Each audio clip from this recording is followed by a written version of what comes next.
করে দেয়। আপনারা চান না? জোরে বলেন, চান কি না?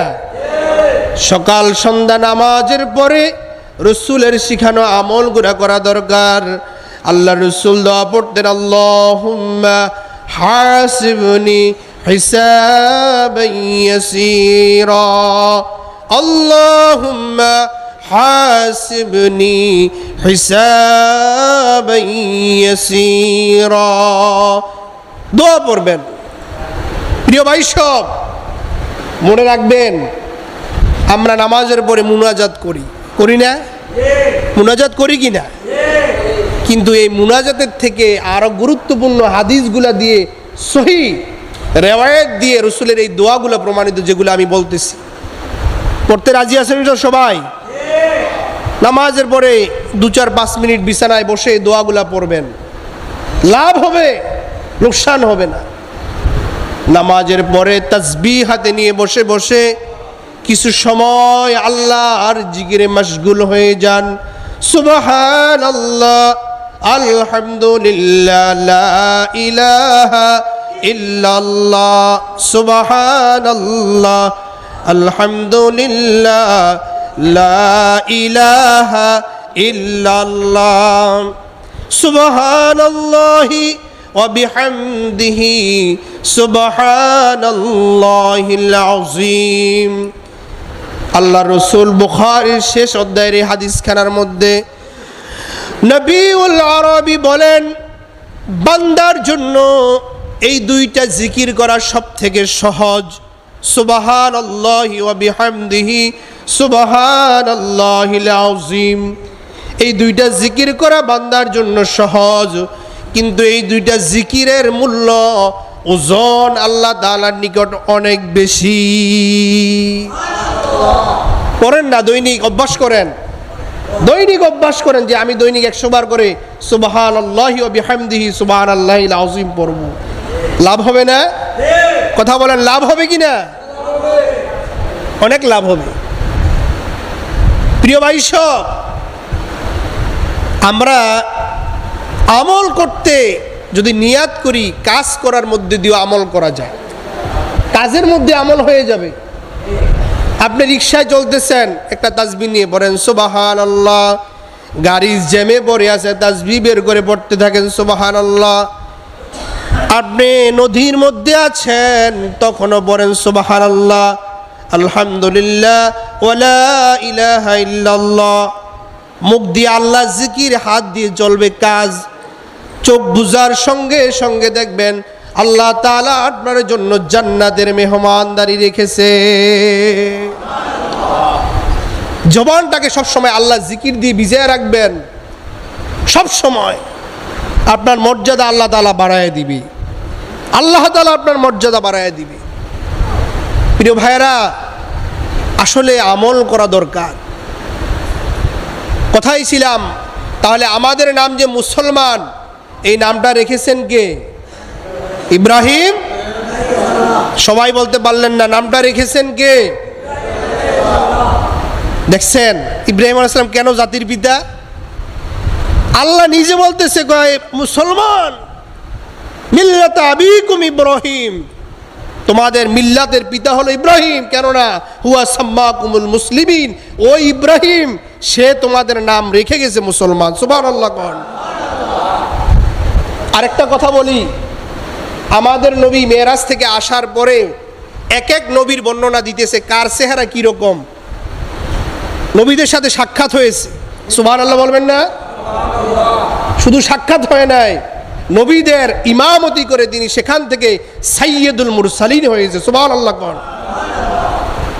বাইতুল মামুর ফেরেশতাদের কিবলা, আর ওই সুজাই হলো বাইতুল্লাহ, কাবাঘর। এই নিদর্শনগুলা কার? মানুষে মাপ দিয়ে এটা করতে পারবে? সম্ভব? সম্ভব নয়। আমাদের নবী এক এক নবীর চেহারার বর্ণনা দিতেছে। আদম নবীর চেহারা এরকম, মুসা নবীর চেহারা এরকম। সর্বশেষ বলল, ইব্রাহিম নবীকে দেখতে চাও?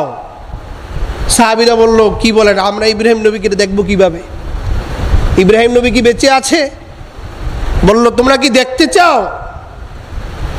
সাহাবীরা অবাক, কয় আমার দিকে তাকাও, আমার চেহারা যেরকম আমার পিতা ইব্রাহিমের চেহারা ওই রকম। সুবহানাল্লাহ বলে। হাদিস দ্বারা প্রমাণিত, রাসূল বলেছেন আমার চেহারার ফটোকপি হলেন ইব্রাহিম আলাইহিস সালাম। চিন্তা করছেন কেমন মিল বাপ বেটার মধ্যে। ইব্রাহিম আলাইহিস সালাম, এই মাসের সাথে অনেক ইতিহাস ওনার জড়িত আছে। হজে গেলে হজের নিদর্শনের সাথে ইব্রাহিম, মা হাজেরা এরপরে ইসমাইল, ওনাদের ইতিহাস জড়ায় আছে। ঠিক না বেঠিক? যারা হাজী সাহেব আছে তারা গেলে দেখবে এই যে সাফা মারোয়া দৌড়াইতেছে, এটা কার নিদর্শন? কত ধারাবাহিকভাবে আলোচনাগুলো আসবে ইনশাআল্লাহ। ইব্রাহিম আলাইহিস সালাম আল্লাহ তাআলার নিকট সম্মানিত হয়েছেন। আল্লাহ তাআলার পক্ষ থেকে যতগুলা পরীক্ষা তিনি দিয়েছেন প্রত্যেকটা পরীক্ষায় তিনি ফার্স্ট ক্লাস ফার্স্ট পেয়ে উত্তীর্ণ হয়েছে। সুবহানাল্লাহ পড়েন। কোনো পরীক্ষায় তিনি ফেল করে নাই। আর আল্লাহর পরীক্ষা আমরা আসলে আমরা সুযোগ খুঁজি, সুতানাতা দেই, কিন্তু ইব্রাহিম নবী এই সুযোগ করে নেয়। চিন্তা করছেন বৃদ্ধ বয়সে আল্লাহ পাক তাকে একটা ছেলে দিলেন, নাম কি? কথা বলতে পারলেন না, নাম কি? আল্লাহ বললেন তোমার ছেলের কুরবানি করো। কোন সুতানাতা বিশ্লেষে খুঁজে নাই, প্রস্তুত হয়ে গেছে, আগুনের মধ্যে ফেলে দিতেছে। কি করতেছে? আগুনের মধ্যে ফেলতেছে। তার পিতা আজর, এমনি নাম ছিল তরেক, তো সে মূর্তি বানাতো। চিন্তা করেন রাষ্ট্রীয় সমস্ত পাওয়ার তার বিরুদ্ধে, রাষ্ট্রীয় সমস্ত বাহিনী তার বিরুদ্ধে, সর্বশেষ তার বাবা এবং মা যারা তারাও তার বিরুদ্ধে। তাকে যে আগুনে ফেলেছে প্রথম, ওই যেই চরকের মধ্যে দিয়ে ফেলছে, এর প্রথম কাজটা তার বাবা করেছে। আপনি চিন্তা করছেন কেমন ইতিহাস। ইব্রাহিম আলাইহিস সালাম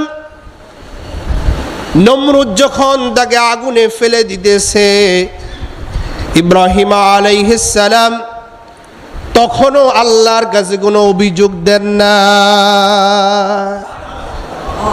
আপনি আমি হইলে তো কি করতাম যে আল্লাহ দেখেন না, আপনার দাওয়াত দিছে আমার আগুনে ফেলে দেয়, আপনি কি দেখেন না? কিছু অভিযোগ দেয় না। জিবরাইল আলাইহিস সালাম আয়েশা বলতেছে, ইব্রাহিম তুমি আমার কাছে সাহায্য চাও। কি চাও? নবীদের ঈমান কি দেখছেন? তুমি আমার কাছে সাহায্য চাও। বলল তোমার কাছে সাহায্য চাইলে কি লাভ হবে? বলল আল্লাহ আমার এমন পাখা দিছে, এ দিয়ে বাতাস দিলে নমরুদের আগুন কিয়ামত পর্যন্ত আর জ্বালাইতে পারবে না। তোমার এই শক্তি দিছে কে? আল্লাহ দিছে। তাহলে আমি যে আগুনের মধ্যে ফেলতেছি পড়তেছি, এটাও তো সেই আল্লাহর জন্যই। আল্লাহ তাআলা তো দেখতেছে। সুতরাং আল্লাহ নিজের থেকে যদি আমাকে সাহায্য না করে, আমি চেয়ে আল্লাহর থেকে সাহায্য নিতে চাই না। সুবহানাল্লাহ বলে। বরংস আমি ইব্রাহিম ওই আল্লাহর জন্য কয়েকবার জীবন পেলে কয়েকবার জীবন দিতে রাজি। সুবহানাল্লাহ বলবেন না?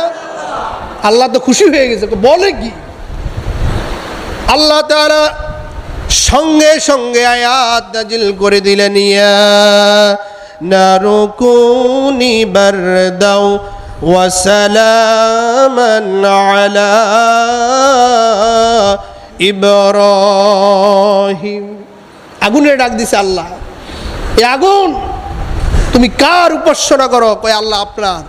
আমার হুকুম মেনে থাকলে, যদি আমার হুকুম মতো তুমি চলে থাকো, তাহলে ইব্রাহিমকে তোমার মধ্যে আজকে আমানত রাখতেছি। সালামান আলা ইব্রাহিম। ইব্রাহিমের জন্য ঠান্ডা হয়ে যায়, এটা কয় না আল্লাহ। ঠান্ডা হয়ে গেলে তো তারা আবার জ্বর আনতে পারে। সালামান আলা ইব্রাহিম, আরামদায়ক ঠান্ডা, এমন ঠান্ডা হবি যেন ইব্রাহিমের ঠান্ডাও না লাগে গরমও না লাগে। সুবহানাল্লাহ কইবেন না? ইব্রাহিম আলাইহিস সালাম ওই আগুনের মধ্যে যখন পড়তেছে, আল্লাহ রাব্বুল আলামিন জান্নাতি একটা পোশাক নিয়ে পাঠিয়ে দিয়েছে। সুবহানাল্লাহ বলেন। জান্নাতি একটা চেয়ার নিয়ে পাঠিয়ে দিয়েছে। জিবরাইলকে বলল এই চেয়ার জান্নাতি চেয়ার, এই জান্নাতি চেয়ার আগুনের মধ্যে বসায়া জান্নাতি পোশাক পরায়া আমার বন্ধু ইব্রাহিম খলিলুল্লাহকে এই নমরুদের অগ্নিকুণ্ডের মধ্যেই তুমি হেফাজতে রাখো। সুবহানাল্লাহ। চিন্তা করছেন এই জান্নাতি জামাটাই কনভার্ট হয়ে আস্তে আস্তে ক্রমান্বয়ে পরবর্তীতে হজরতে ইউসুফ আলাইহিস সালামকে যখন কুপার মধ্যে ফেলছে, ওই সময় ইউসুফ আলাইহিস সালামের গলার মধ্যে একটা তাবিজ ছিল, ওই তাবিজের মধ্যে এই জামাটা পরা ছিল, তিনি ওই জামাটাই পরে আবার ওই কূপের মধ্যে বসেছিলেন। সুবহানাল্লাহ। বলা হয়েছে কারিম ইবনে কারিম ইবনে কারিম ইবনে কারিম, বাবা নবী, বাবার বাবা নবী, তার বাবা নবী, তার বাবা নবী, তার বাবা নবী, এমনি ভাবে পঞ্চম পুরুষ পর্যন্ত ইউসুফ আলাইহিস সালামের নবী ছিল। সুবহানাল্লাহ পড়েন।